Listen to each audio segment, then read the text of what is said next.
여호와여 일어나옵소서. 하나님이여 손을 두옵소서. 가난한 자들을 잊지 마옵소서.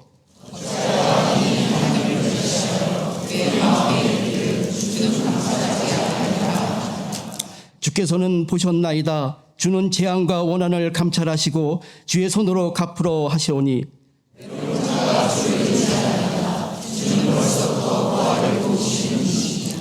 악인의 팔을 꺾으소서. 악한 자의 악을 더 이상 찾아낼 수 없을 때까지 찾으소서.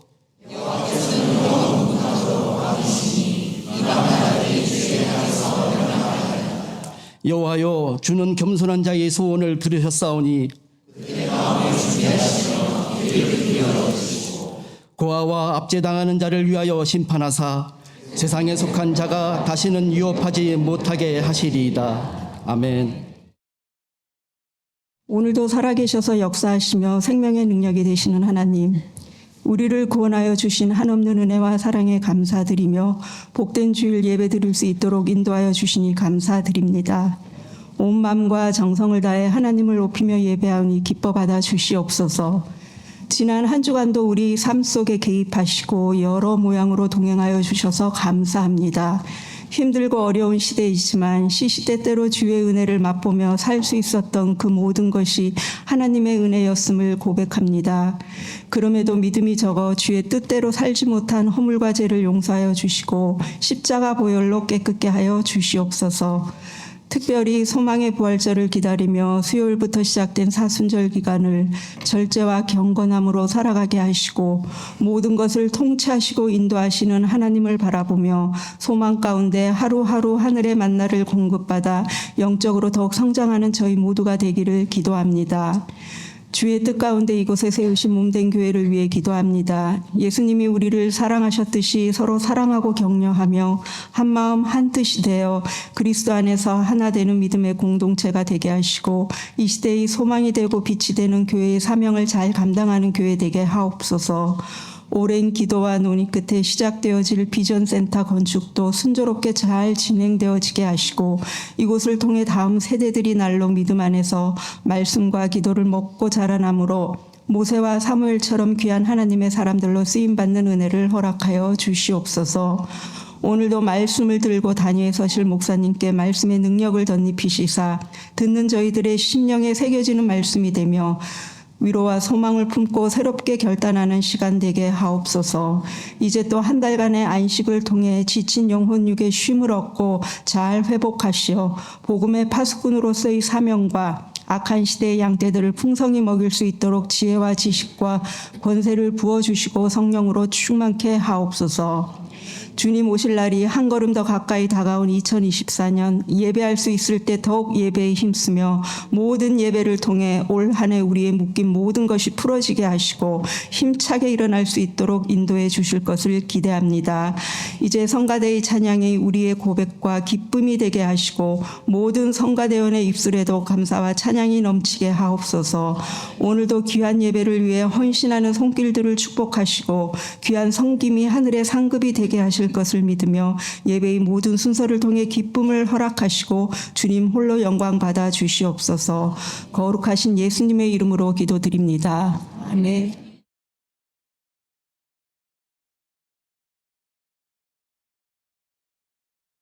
저희 가족이 내일 새벽에 시드니로 가서 3주 있고 여기 와서 1주 해서 4주 안식어를 가지게 되었습니다. 막상 가려고 하니까 죄송한 마음이 많이 듭니다. 죄송하고 못 가시는 분들도 많고 그게 얼마나 부러운지 제가 알기 때문에 네, 죄송하고 어쨌든 가서 저희들 건강한 사람들로 잘 하나님 주신 치유받고 회복해서 오도록 하겠습니다. 저희들이 잘 안식을 가질 수 있도록 연락은 당회와 우리 교육자들하고만 하겠습니다. 이 점을 우리 성도님들 꼭 지켜주셔야 저희가 안식을 할 수가 있습니다. 감사합니다. 교회에 정말 감사를 드립니다. 2월달, 3월달 예배 안내 확인해 주시고요. 3월에는 성령 대망예는 드리지 않도록 하겠습니다. 오늘 2부 예배 후에 목양실에서 장로님들 모이도록 하겠습니다. 신무 장로님들, 은퇴 장로님 다 모이시면 제가 좀 부탁드릴 말씀이 있습니다. 함께 위에서 식사하면서 미팅하도록 하겠습니다.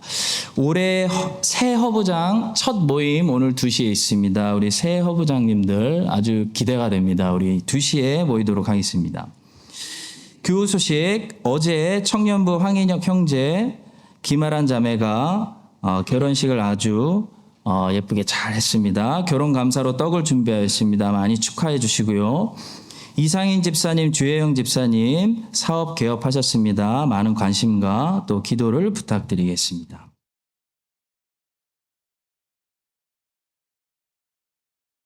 다 같이 합독하시겠습니다. 다윗이 시대에 해를 거듭하여 3년 기근이 있으므로 다윗이 여호와 앞에 간구하매 여호와께서 이르시되 이는 사울과 피를 흘린 그의 집으로 말미암음이니 그가 기브온 사람을 죽였음이니라 하시니라. 기브온 사람은 이스라엘 족속이 아니요 그들은 아모리 사람 중에서 남은 자라. 이스라엘 족속들이 전에 그들에게 맹세하였거늘 사울이 이스라엘과 유다 족속을 위하여 열심히 있으므로 그들을 죽이고자 하였더라. 이에 왕이 기브온 사람을 불러 그들에게 물으니라. 다윗이 그들에게 묻되 내가 너희를 위하여 어떻게 하랴? 내가 어떻게 속죄하여야 너희가 여호와의 기업을 위하여 복을 빌겠느냐 하니 기브온 사람이 그에게 대답하되 사울과 그의 집과 우리 사이의 문제는 은금에 있지 아니하오며 이스라엘 가운데서 사람을 죽이는 문제도 우리에게 있지 아니하니이다 하니라. 왕이 이르되 너희가 말하는 대로 시행하리라. 그들이 왕께 아뢰되 우리를 학살하였고 또 우리를 멸하여 이스라엘 영토 내에 머물지 못하게 하려고 모해한 사람의 자손 7사람을 우리에게 내주소서. 여호와께서 택하신 사울의 고을 기브아에서 우리가 그들을 여호와 앞에서 목매어 달겠나이다 하니 왕이 이르되 내가 내주리라 하니라. 그러나 다윗과 사울의 아들 요나단 사이에 서로 여호와를 두고 맹세한 것이 있으므로 왕이 사울의 손자 요나단의 아들 무비보셋은 아끼고 왕이 이에 아야의 딸 리스바에게서 난 자 곧 사울의 두 아들 알모니와 무비보셋과 사울의 딸 메랍에게서 난 자 곧 무올랄 사람 바르실레의 아들 아드리엘의 5 아들을 붙잡아 그들을 기브온 사람의 손에 넘기니 기브온 사람이 그들을 산 위에서 여호와 앞에 목매어 달매 그들 7사람이 동시에 죽으니 죽은 때는 곡식 빼는 첫날 곧 보리를 베기 시작하는 때이라. 아멘.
예수님 감사합니다. 예수님 우리를 붙들어 주시고 우리를 떠나지 않으시며 우리와 함께 하시는 주님을 찬양하고 경배를 드립니다. 주님 한 주간도 인도하시고 지켜주심을 감사합니다. 공급해 주시는 아버지의 부성애를 느끼게 해주심을 감사합니다. 주님, 주의 백성들이 하나님이 주신 줄로 믿고 기쁨과 감사함으로 예물을 모았습니다. 축복하오니 이 예물이 쓰여져서 받는 모든 이들에게 하나님의 은혜가 흘러가게 하여 주시옵소서. 이 예물을 드린 모든 주의 백성들에게 하나님의 은혜가 더 먼저 넘쳐나게 하여 주시옵소서. 하나님, 성가대가 하나님을 찬양할 때 하나님의 아름다우심 높으심을 우리에게 알리시고 보이시며 오직 하나님의 말씀이 귀한 성경 말씀이 풀어지고 설교될 때 성령 하나님께서 우리 가운데 운행하시고 하나님의 나라를 경험하게 하시는 그런 역사가 있게 하여 주시옵소서. 축복하며 예수님의 이름으로 기도합니다.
다윗의 통치 말년에 3년 기근이 연달아서 2번 있었습니다. 한 번은 오늘 본문입니다. 본문에 나오는 기브온 사람들과 관련된 이유 때문에 3년 기근이 있었고, 또 한 번은 다윗이 내가 얼마나 나라를 잘 다스렸나 자랑하고 확인하고 싶어서 인구 조사를 했죠. 그 백성의 수를 계수했기 때문에 3년 기근 받은 적이 있었습니다. 근데 이 3년 기근이 1년을 가운데 두고 연속으로 일어났습니다. 그래서 3년 기근, 1년, 또 3년 기근, 이걸 통째로 사무엘하 24장에서는 다윗의 통치 말년에 있었던 7년 기근이라고 부르고 있습니다. 그래서 나중에 성경을 읽으시다 보면 다윗이 인구 조사해서 책망받을 때 갓 선지자가 3가지 벌 중에 하나 고르라고 하지 않습니까? 그때 역대상 21장을 보시면 분명히 3년 기근이라고 나와 있는데요. 사무엘하 24장을 보시면 7년 기근이라고 나오고 있는 것입니다. 이건 모순이 아니고요. 말씀드린 대로 통째로 7년 기근으로 보고 있는 것입니다. 자, 오늘 본문은 다윗의 통치 말년에 있었던 그 첫 번째 3년 기근에 관한 말씀입니다. 오늘 말씀을 통해 우리에게 주시는 하나님의 말씀 3가지를 배우겠습니다. 첫 번째로 원인을 먼저 깨닫는 것이 중요하다라는 사실이에요. 하나님은 우리에게 문제만 허락하시는 분이 아닙니다. 하나님은 문제 안에 메시지를 함께 주세요. 그러니까 문제 왔을 때 왜 하나님이 문제를 허락하시는가? 하나님이 이 문제를 통해서 나에게 뭐라고 말씀하기 원하시는가? 그 메시지를 깨닫는 것이 중요한데요. 이스라엘의 기근이 왔을 때 전부 기근만 쳐다보고 있는데 다윗은 기근을 통해 하나님의 말씀을 듣게 되는 하나의 메시지를 읽었다는 겁니다. 그게 본문 1절입니다. 다윗의 시대에 해를 거듭하여 3년 기근이 있으므로 다윗이 여호와 앞에 간구하매 여호와께서 이르시되 이 기근은 사울과 피를 흘린 그의 집으로 말미암음이니 그가 기브온 사람을 죽였음이니라. 자, 다윗은 기근이라는 문제를 만났을 때 하나님께 기도를 했고요. 하나님과 항상 동행하고 있었던 그 친밀한 관계와 교제를 통해 또 하나님의 말씀을 통해 이 기근의 원인을 알았다는 겁니다. 하나님이 주시는 메시지를 깨달았습니다. 지금 이 다윗의 통치 말년인데요. 40년 전에 있었던 사울이 통치할 때 사울이 그 여호사가 살려주겠다고 언약했던 기브온 주민들을 학살한 적이 있었습니다. 그 죄 때문에 지금 이스라엘의 기근이 왔다는 거 하나님이 다윗에게 깨닫게 해주셨고 이 문제를 해결해야 된다고 말씀하셨습니다. 자, 여러분 생각해 보세요. 사울이 지금 살아있는 것도 아니고 40년 전에 있었던 일이에요. 다윗이 만약에 하나님과 항상 동행하는 친밀한 관계가 아니었다면, 다윗이 매일 하나님께 기도하고 하나님의 말씀을 들을 수 있는 그런 사람이 아니었다면 오늘 이스라엘이 마주하고 있는 이 기근의 원인을 깨닫지 못했겠죠. 엉뚱한 데서 원인을 찾고 엉뚱한 해결책을 제시했을 것입니다. 근데 다행히 다윗은 깨어있는 사람이었고 하나님의 뜻을 민감하게 분별하는 사람이었고 하나님과 매일 가깝게 동행하며 하나님께 기도하기도 하고 묻기도 하고 말씀으로 응답받기도 하는 그런 종이었기 때문에 기근이 왔을 때, 문제가 왔을 때 다윗은 메시지를 들었다는 거예요. 문제만 받은 것이 아니라 하나님이 나에게 주시는 메시지를 깨달았다는 겁니다. 오늘날 이 세상에 필요한 사람들이 누구입니까, 여러분? 전쟁을 보면서 범죄가 가득한 세상을 보며 환경 파괴를 보며 도덕과 윤리가 무너지는 나라들을 보며 소돔과 고모라를 보며 동성애 합법화를 보며 종교다원주의 부활을 보며 이 모든 것이 우리 눈앞에서 일어나고 있는 원인을 깨닫기 위해서 하나님과 매일 가깝게 동행하는 사람, 하나님께 친밀하게 기도하고 하나님 말씀으로 하나님의 그 마음을 깨닫는 그런 다윗 같은 종들이 살아야 된다고 오늘 본문이 말씀하고 있습니다. 여러분, 사사시대 350년 동안 왜 반복해서 같은 문제가 일어났을까요? 사사기 안에는 12개의 사이클이 있죠. 반복되는 사이클. 이미 한번 풀었는데 왜 똑같은 문제가 12번이나 이스라엘 백성들에게 반복해서 일어납니까? 깨닫지 못했기 때문입니다. 하나님이 미디안을 일으키실 때 왜 미디안이 쳐들어와서 곡식을 훔쳐가는지 그 원인을 깨닫는 것이 중요한데요. 원인을 끝까지 깨닫지 못하고 그 문제에서 벗어나는 데만 이스라엘은 관심이 있었기 때문에 문제에서 벗어나도 얼마 못 가서 또 똑같은 사이클, 또 같은 문제를 마주해야 되는 그 반복되는 깨닫지 못했던 시대가 사사시대였습니다. 사사시대 350년 동안 아무도 문제의 원인에 대해서 이스라엘에게 시원하게 설명해 주는 선지자가 없었어요. 사사들도 그냥 그 문제에서 벗어나게 해주는 역할만 했지, 구원자의 역할만 했지, 문제의 원인에 대해서 깨달음을 주는 선지자가 없었다는 거예요. 사무엘이 일어나서, 선지자가 일어나서 하나님의 마음을 시원하게 설명해 줄 때까지 깨닫는 사람이 없었다는 것이 사사시대의 문제였습니다. 성도 여러분, 많은 분들이 이 사사기라는 성경을 읽으면서 이스라엘이 얼마나 부패했는지, 그 이스라엘의 타락이 얼마나 심각한지 그런 메시지만 읽고 넘어갑니다. 근데 사사기라는 성경이 사실 말씀하고자 하는 메인 메시지는요, 부패의 심각성이 아니라 부패의 원인입니다. 원인. 사사기는 이스라엘이 어디까지 떨어질 수 있는지 그 부패의 깊이만 보여주는 책이 아니고요, 부패의 원인이 어디서 왔는지 가르쳐 줌으로써 모든 시대 하나님의 백성들의 부패를 막는 그런 목적이 있다는 거죠. 그래서 사사기가 말씀하는 메시지를 잘 듣고 깨달은 사람들은 내 인생에서 13번째 사사시대의 사이클을 반복하지 않는 거죠.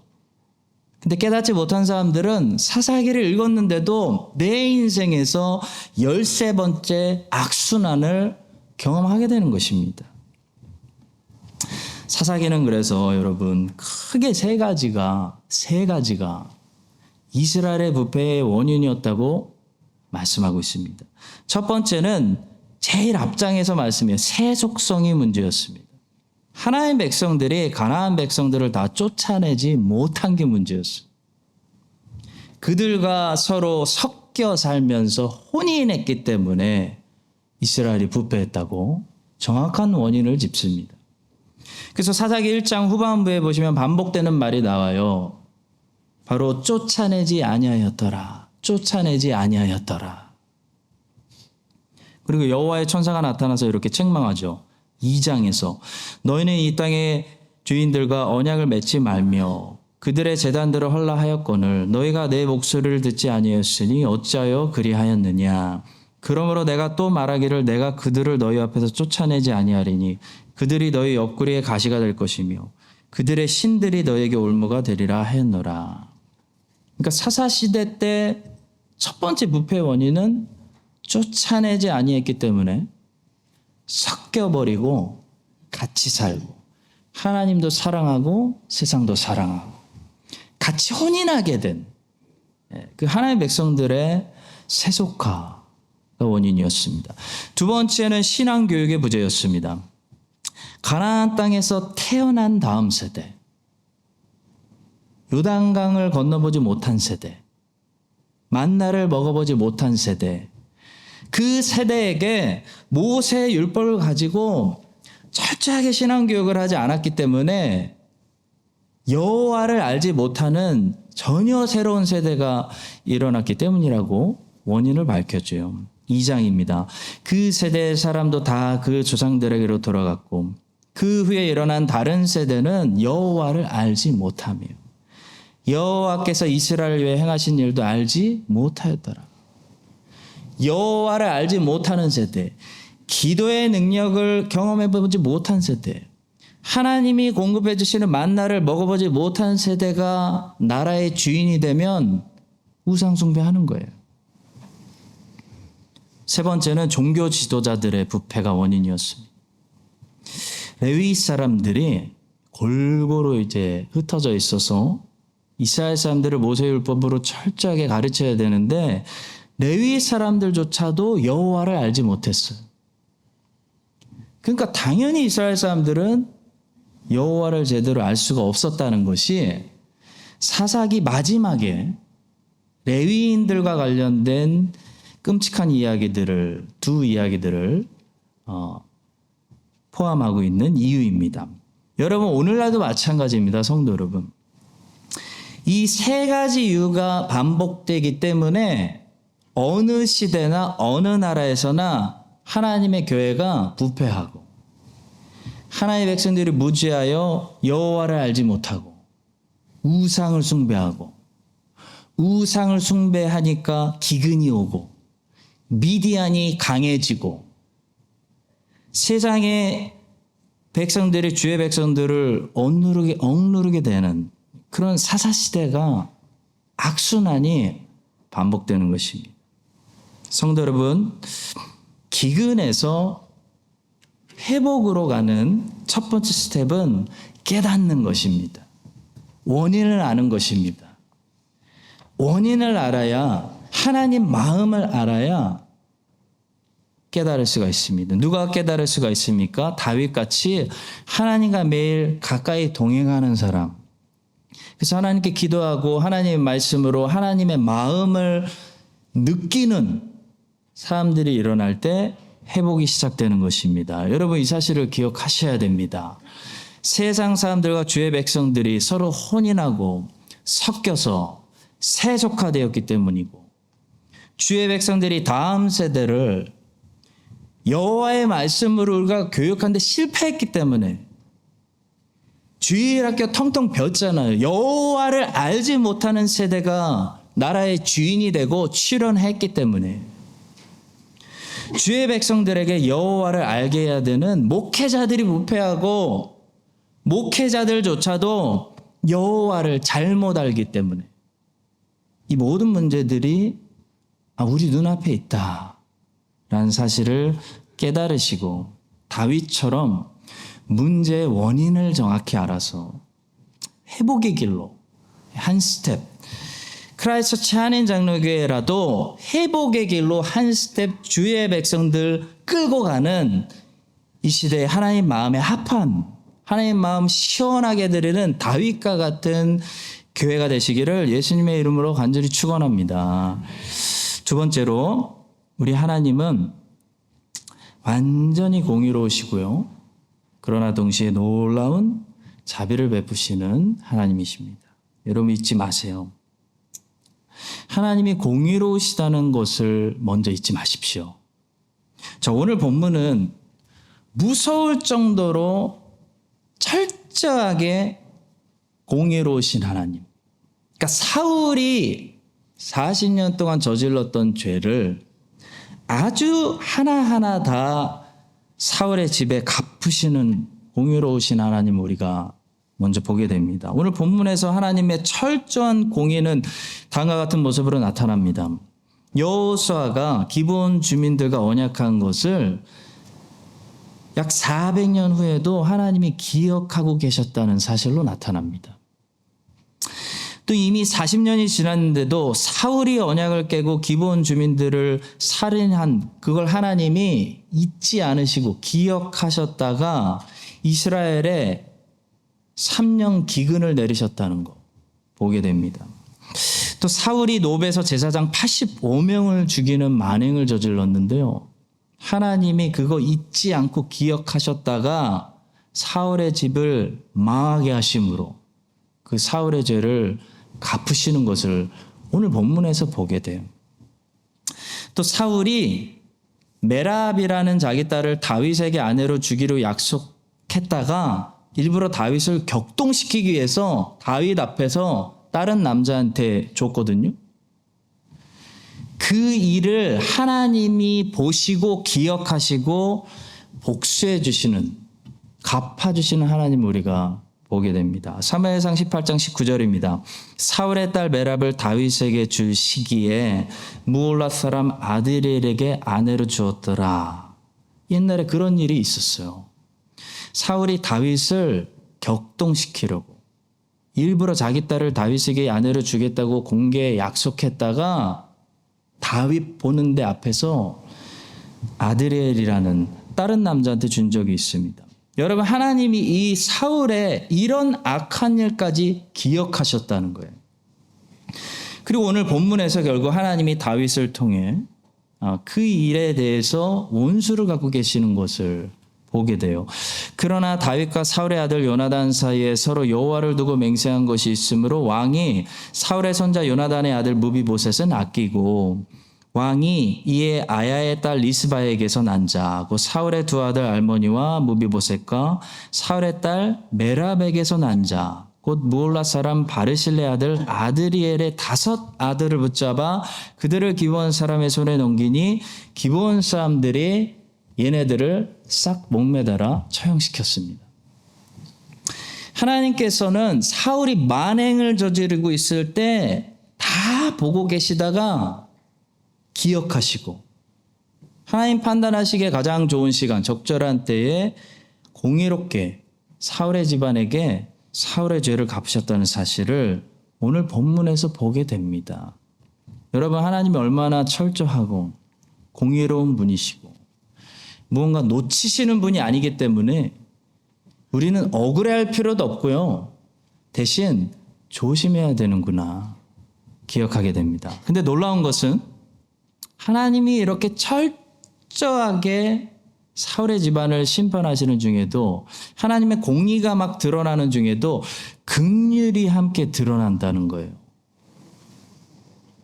사울의 집안이 완전히 쫄딱 망하게 되는데요. 그 와중에도 사울의 핏줄인 요나단의 아들 무비보셋은 감쌈을 받고 보호를 받고 구원을 받고 있는 것을 보게 됩니다. 성경을 보니까 근데 이와 비슷한 일들이 많더라고요. 하나님이 물로 온 세상을, 죄가 꽉 차서 온 세상을 심판하시는 노아의 홍수 심판 가운데서도 뭐라고 말씀하시냐면 노아와 가족들은 은혜를 입었더라 말씀하세요.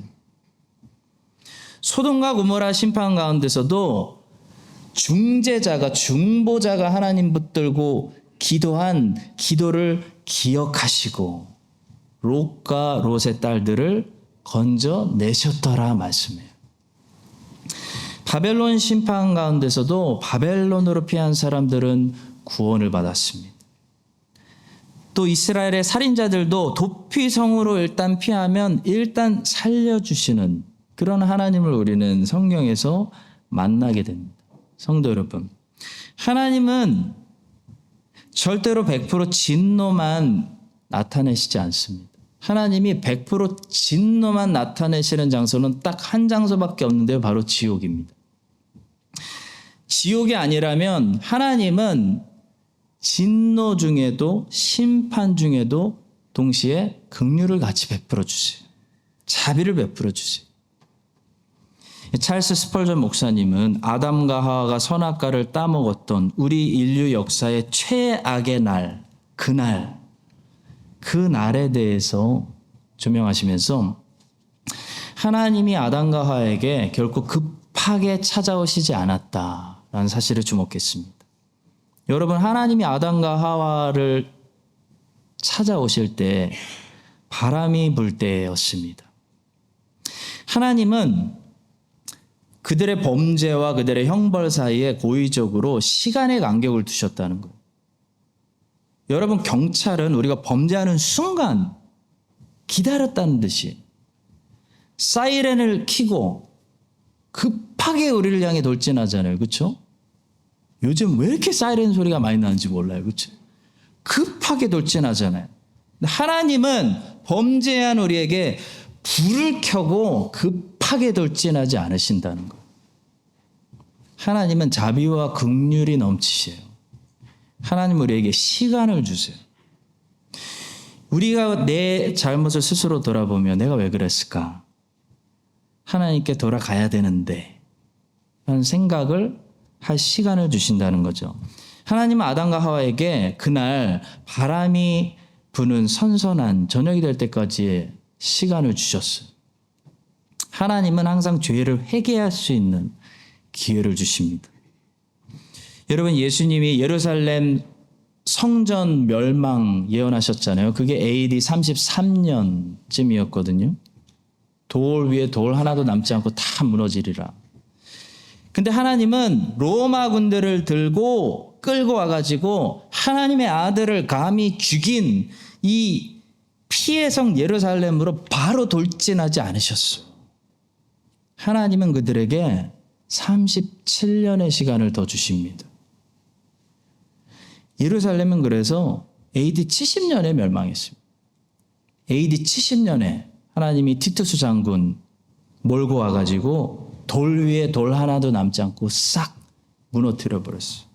근데 37년 동안 여러분, 하나님은 예루살렘이 십자가에 하나님의 아들을 못 박은 예루살렘이 회개할 시간을 주셨다는 거예요.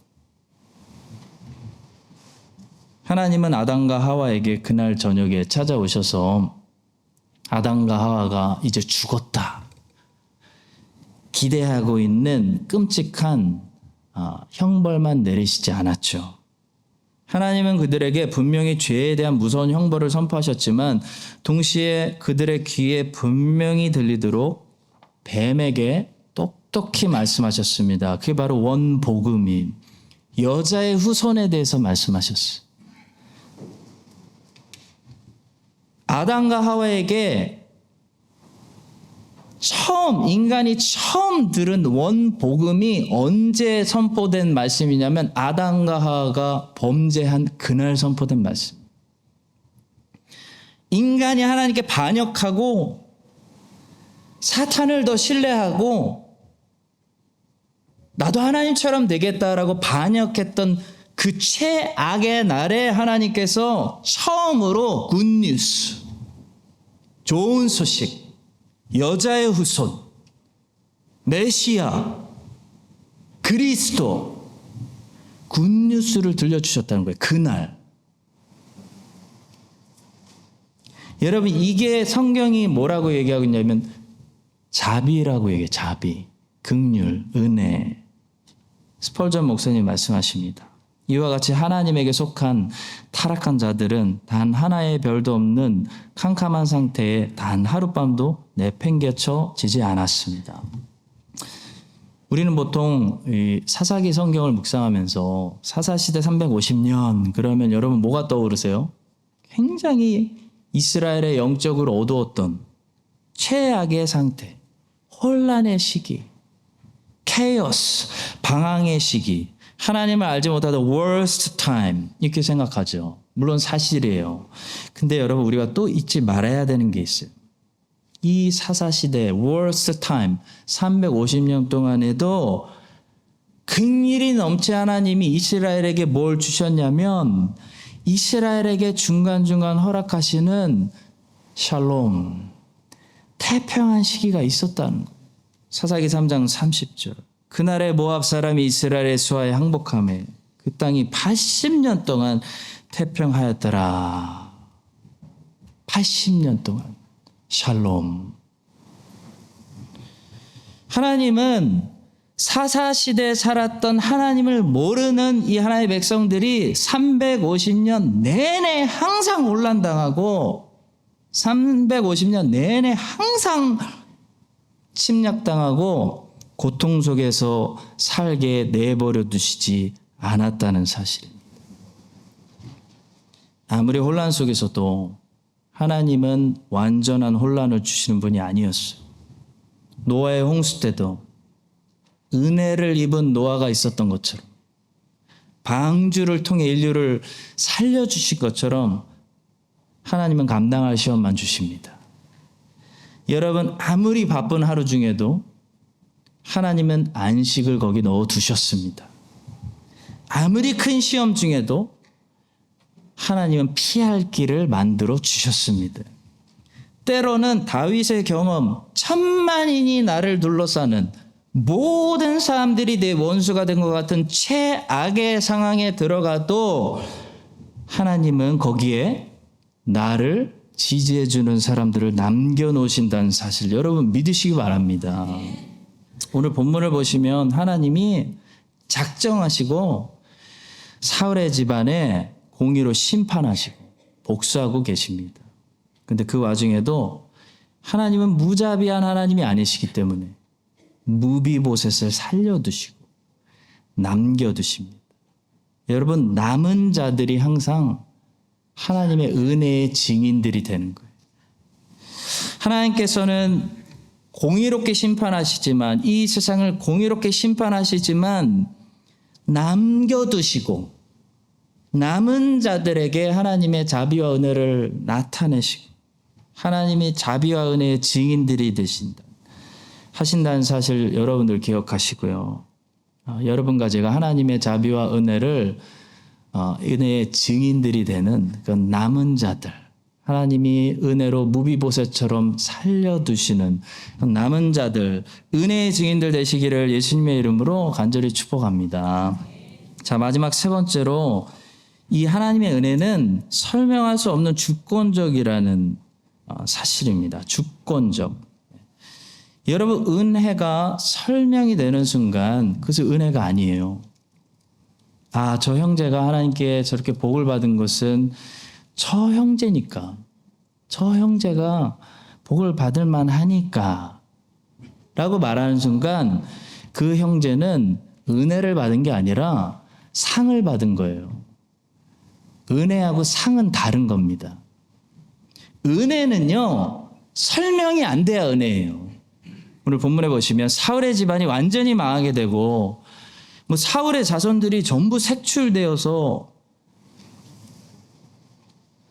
철저하게 심판을 당하고 있는데도 무비보셋은 그 와중에 보호받고 감쌈을 받고 구원을 받고 있는 것을 보게 됩니다. 본문 7절의 말씀입니다. 그러나 다윗과 사울의 아들 요나단 사이에 서로 여호와를 두고 맹세한 것이 있으므로 왕이 사울의 손자 요나단의 아들 무비보셋은 아끼고 무비보셋은 아끼고 무비보셋이 이렇게 혼자서 감쌈을 받고 건짐을 받고 보호를 받고 있는 것은 무비보셋의 행위 때문이 아니고요. 다윗이 무비보셋의 아버지 요나단과 했던 언약 때문이었어요. 이것이 성경이 말하는 은혜라는 거예요. 은혜. 저는 성경에서 야곱을 제일 좋아합니다. 여러분 누굴 제일 좋아하세요? 모세 좋아하시는 그런 부담스러운 분 계세요? 자신 있으세요? 자신 없어요. 요셉도 별로 안 좋아해요. 요셉 너무 대단하잖아요. 요셉처럼 죽었다 깨어나도 살지 못할 것 같아서 별로 안 좋아해요. 저는 야곱을 좋아합니다. 제가 야곱을 좋아하는 것은 야곱은 태어나기 전부터 하나님이 주권적으로 택함을 받은 약속의 자녀이기 때문이에요. 사도 바울은 로마서 9장에서 이 사실이 너무 중요해서 자세히 설명합니다. 그 자식들이 아직 나지도 아니하고 무슨 선이나 악을 행하지 아니한 때에 택하심을 따라되는 하나님의 뜻이 행위로 말미암지 않고 오직 부르시는 이로 말미암아 서게 하려 하사. 여러분 이걸 간단히 정리해서 말씀드리면 이런 말이에요. 야곱이 된 것은 야곱 때문이 아니라 야곱을 사랑하신 하나님 때문이라는 것입니다. 자, 본문에서 무비보셋이 혼자 살아남는 무비보셋이 된 것은 무비보셋 때문이 아니고 요나단 때문인 거예요. 마찬가지로 그리스도인이 그리스도인이 된 것은 그리스도인 때문이 아니라 그리스도 때문이라는 거예요. 이게 뭐예요? 성경이 말하고자 하는 은혜요, 은혜. 은혜는 주권적인 거예요. 은혜가 주권적으로 베풀어지지 않고 의무적으로 베풀어지면 그건 더 이상 은혜가 아니라 상인 거예요, 상. 사도행전에 보시면요, 호련히라는 단어하고 하늘로부터라는 단어가 한꺼번에 등장하는 본문이 두 개가 있는데요. 하나는 사도행전 2장, 여러분들 잘 아시는 오순절, 그때 마가의 다락방에서 일어났던 성령 강림 사건, 여기서 나오고요. 하나는 사도행전 9장으로 갑니다. 거기 가면은 담에색으로 씩씩거리면서 걸어가는 한 청년의 회심 사건 때 이 단어가 등장합니다. 먼저 마가의 다락방으로 가보시겠습니다. 사도행전 2장 2절입니다. 호련히 하늘로부터 급하고 강한 바람 같은 소리가 있어 그들이 앉은 온 집에 가득하며. 하늘에서 뭔가 주신 거예요, 밑으로.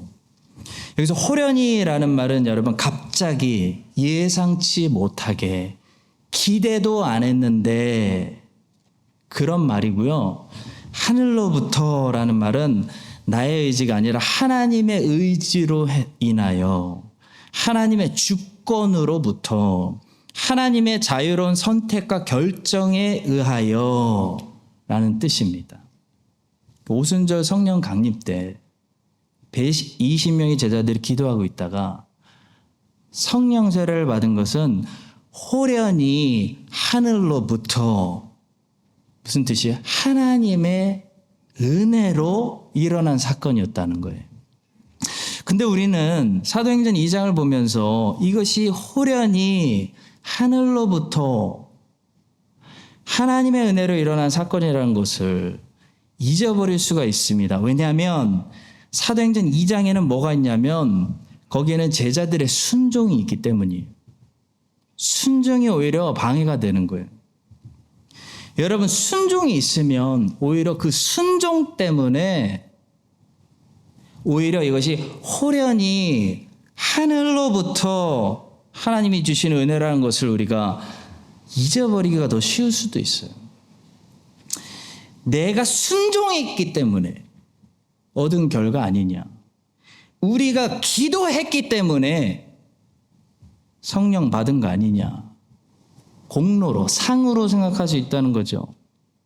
제자들은 분명히 예수님 말씀에 순종하고 있었습니다. 예수님은 제자들에게 예루살렘을 떠나지 말고 약속하신 성령을 기다리라고 하셨습니다. 그래서 제자들은 그 말씀에 다 순종했어. 열심히 기도하고 자기들의 죄를 회개하고 말씀을 연구하고 있었어요. 그러다가 성령을 받은 거예요. 그러나 그들이 성령을 받은 것은 호련히 갑자기 기대도 않았는데 이런 걸 받을 거라고 예상도 못했는데 하늘로부터 하나님의 주권적인 의지로부터 하나님이 위해서 내려주신 선물이었지 제자들이 이거 기대한 것도 아니고요. 이거 다 하려고 기도한 것도 아니고요. 제자들이 순종했기 때문에 얻어낸 결과도 아니었다는 거죠.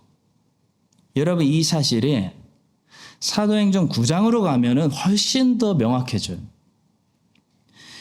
사도행전 9장에도 호련히 하늘로부터 라는 말이 등장하는데요. 문제는 사도행전 9장에는 누가 등장합니까? 담에색으로 가서 씩씩거리면서 아주 예수 믿는 자들 전부 감옥에 쳐 넣으려고 혈기왕성한 사울이 등장해요. 사울은 거기서 순종하고 있지 않습니다. 사울은 오히려 거기서 하나님의 뜻에 불순종하고 있어요. 그런데도 사도행전 9장은 이렇게 선포합니다. 사울이 길을 가다가 담에색에 가까이 이르더니 호련히 갑자기 생각도 안 했는데 하늘로부터 하나님으로부터 빛이 그를 둘러 비추는지라. 그리고 어떻게 됐죠? 사울도 그 자리에서 성령 세례를 받고 중생을 경험하게 되고 예수 그리스도를 믿게 되고 하나님의 자녀가 되어 눈이 열리고 주님의 음성을 듣게 되는 생명을 얻게 되는 역사가 일어났습니다. 성도 여러분, 순종했기 때문에 주시는 것은 은혜가 아니라 뭐라고 불러야 되죠? 상입니다. 순종이 아니라 오히려 핍박하고 있는데도, 불순종하고 있는데도, 죄 졌는데도 주시는 것이 은혜예요. 호련히 예상도 못했는데, 오늘 혼날 줄 알았는데 하늘에서 주시는 것이 은혜예요. 예상치 않게 벌을 기대하고 나온 사람들에게 제 대신 화관을 주시는 것이 은혜입니다. 야곱이 형과 아버지를 속이고 장자권 훔치고 도망갔는데도 베델에서 만나 주시는 것이 은혜예요. 아브라함이 불순종해서 약속의 땅 버려버리고 애굽으로 갔는데도 오히려 부자가 돼서 다시 약속의 땅으로 돌아오게 하는 것이 은혜입니다. 베드로가 예수님을 부인하고 저주했어.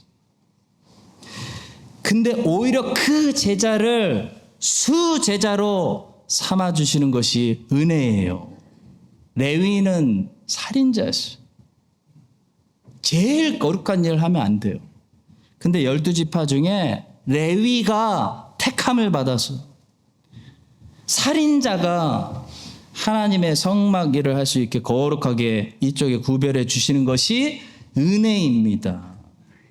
바울이 예수님을 핍박하고 교회를 잔멸했는데도 이방인 사도로 불러주시고 신약성경에 14권이나 기록하는 위대한 사도가 되게 해주시는 것이 은혜입니다. 사랑하는 성도 여러분, 무비보셋처럼, 무비보셋은 아끼고 무비보셋처럼 사는 것이 은혜입니다. 자격 있는 사람에게 주시는 것은 상이에요. 은혜가 아니에요. 자격이 없는 사람에게 주시기 때문에 은혜인 거예요. 은혜의 증인이 되는 거예요.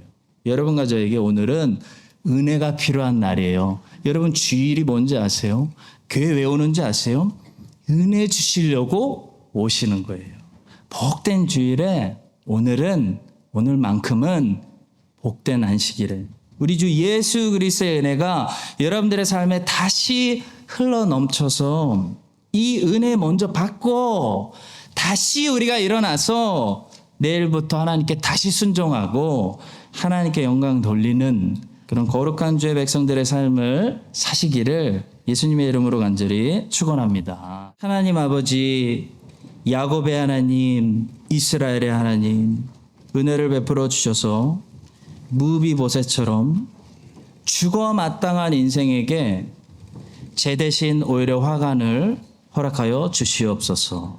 우리가 순종했기 때문에, 자랐기 때문에 마땅한 공로를 달라고 하는 것이 아니라 담의색으로 하나님의 뜻을 거스려 열심히 올라가고 있는 저희들에게 오늘 호련히 하늘로부터 주권적으로 빛을 비추시고 우리를 만나셔서 사도 바울처럼 변화되는 인생들이 되게 하여 주시옵소서. 예수님의 이름으로 기도합니다. 아멘. 이제는 무비보셋에게 은혜를 베푸시는 예수 그리스도의 은혜와 야곱을 항상 사랑하시는 하나님의 놀라신 그 사랑과 사울의 마음을 바꿔 이방인 최고의 사도가 되게 하시는 성령 하나님의 교통하심이 오늘 말씀을 듣고 하나님 마음을 깨닫고 은혜의 증인이 되어 변화된 삶을 살아가기를 소망하는 모든 주의 자녀들 위해 이제부터 영원까지 함께 하시기를 간절히 축원합니다. 아멘.